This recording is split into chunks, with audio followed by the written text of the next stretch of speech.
So ayan mga idol, ayan nagkaroon na ng katas yung ating nilulutong manok, mga drumstick.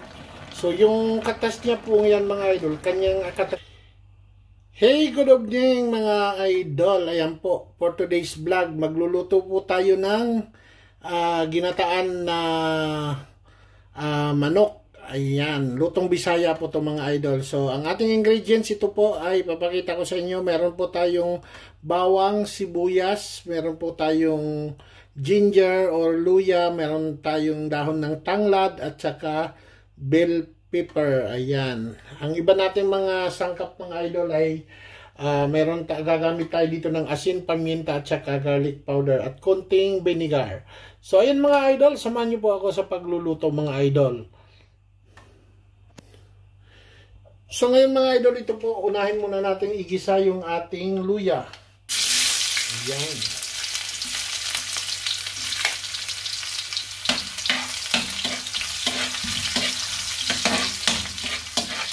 Tapos susunod na rin natin mga idol yung ating bawang. Mainit na po yung ating mantika. Ayan. Painit tayo ng mantika kanina mga idol. Ayan, medyo ang bango na ng ating nilulutong ginigisa. Yung luya ang bango. Okay, sunod na rin natin mga idol yung ating sibuyas.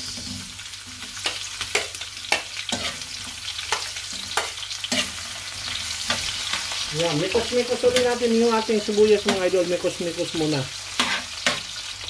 So ayan mga idol, na mikos-mikos na natin yung ating mga sangkap. Lalagay na natin yung ating chicken legs. Alright mga idol, ayan, mikos-mikos din natin.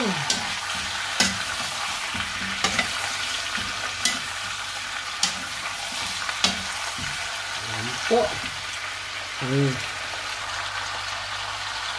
Ayan mga idol, hayaan mo natin na mag-brown siya ng konti. So ayan mga idol, ayan, nagkaroon na ng katas yung ating nilulutong manok, mga drumstick. So yung katas niya po yan mga idol, kanyang katas lang po yan. So tinakpan po natin kanina, hindi ko na napakita, pero ayan yung katas niya, sariling juice niya yan. So ngayon ilalagay na natin ngayon yung ating spring onion at saka yung ating bell pepper mga idol. So pagkatapos natin ilagay ito mga idol, maglalagay na rin tayo ng mga panlasa natin. Ito po yung garlic powder. Ayan, lalagay na natin yung garlic powder. Ayan. Tapos maglalagay tayo ng paminta mga idol. So ayan. Natin ng paminta. Tapos sa ngayon mga idol, maglalagay po tayo ng konting suka para pampatanggal ng lansa. Ayan. Siguro mga 3 tablespoon mga idol. Ayan, lagyan na natin ng suka at maglalagay na rin tayo ng asin mga idol. Ayan. Ayan, lagyan natin ng asin. Alright. Kaya natin na maglagay ng asin mga idol. So, mikos-mikos muna natin mga idol. Ayan. So, ayan na siya. Mikos-mikos muna natin. So, after natin na mikos-mikos mga idol, so, tatakpan muna natin siya ngayon para medyo lumambot siya. Tapos, after nang natin takpan mamaya, maglalagay na tayo ng ating gata. Alright mga idol. So, ayan mga idol, after natin takpan yung ating niluluto, ito na po siya mga idol. So, ito na po yung ating idol, yung ating niluluto. So, ayan na siya. Ayan, lalagay na natin yung ating gata. Ayan mga idol, ito na yung ating gata. Okay. Mas masarap sana ito mga idol kung yung galing sa nyug talaga na gata mga idol, yung pure. Kasi, kakanggata talaga yun mga idol. So ito habang mga idol, ito rin yung ating gata. Tis-tis muna tayo mag-ano ng gata dahil wala dito sa ibang bansang gata na tulad doon sa sa Pilipinas mga idol. So ito lang muna ang maglalagay natin na gata ngayon mga idol. So, ayan mga idol. Mikos-mikos natin mga idol para pag-spread yung gata mga idol. Ayan, makita nyo mga idol, yan na siya. Ayan, diba? Ayan. Ayan. Tapos ang gagawin natin nitong mga idol ngayon, pakukuluin natin uli siya hanggang sa mag-creamy siya.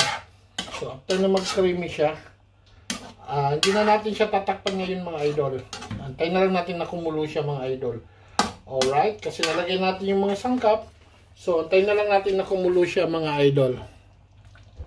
So ayan mga idol, kumulo na yung ating gata. Ayan mga idol kung nakikita nyo. So ilalagay na natin ngayon mga idol yung ating pechay. Ayan, lagyan ko ng pechay dahil mahilig talaga ako sa gulay mga idol.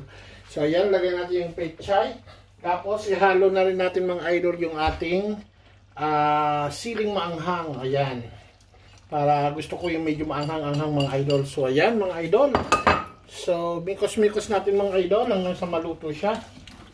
Ayan. Alright. Ayan. Pag naluto na yung ating pechay mga idol, okay na po ito. Ready to serve na siya kasi yung ating manok ay luto na po siya. So yung gulay na lang ang lulutuin natin ngayon mga idol. So ayan mga idol.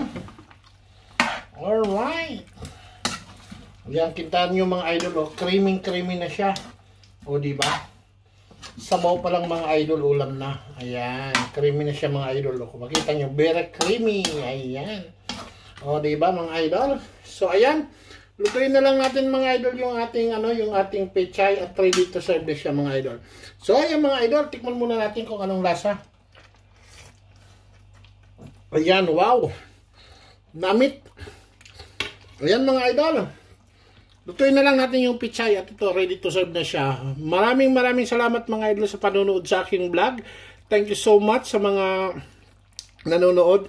Like and share po tayo mga idol. Follow for more. Bye-bye! So ayan mga idol, yan na po yung ating finished product ng ating ginataang manok na may pechay at mushroom. So ayan mga idol, thank you so much. Bye-bye!